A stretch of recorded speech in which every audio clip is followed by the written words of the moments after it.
Olha só, galera. Agora eu vou mostrar o que tem na cesta que eu acabei de ganhar. Bom, deixa eu ver.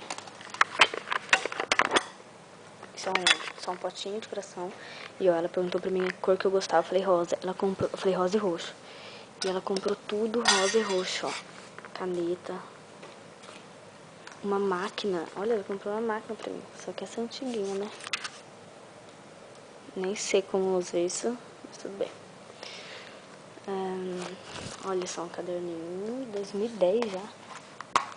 Um caneta, o que é isso? Uma agenda. Olha só, isso aqui é desodorante.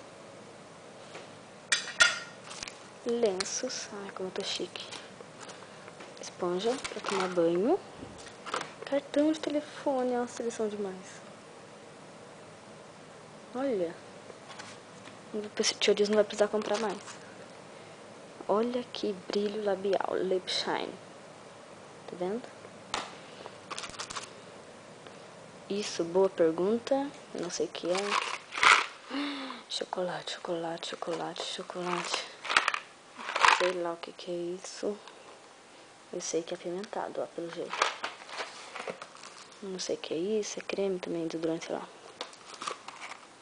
Também não sei o que é. A Fat Free Food, já vi que engorda, né? Luvas para inverno. Olha, lixa de unha, gente. O que é isso? Olha, um caderno para fazer minhas anotações. Fala sério. O que é isso? Um guarda-chuva. Olha, um guarda-chuva colorido.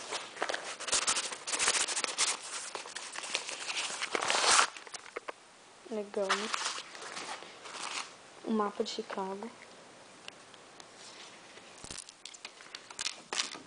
Ah, vai ser fácil agora. Olha só.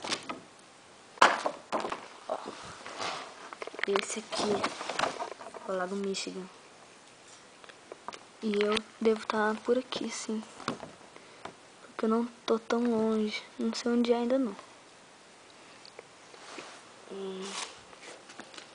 Também é um mapa.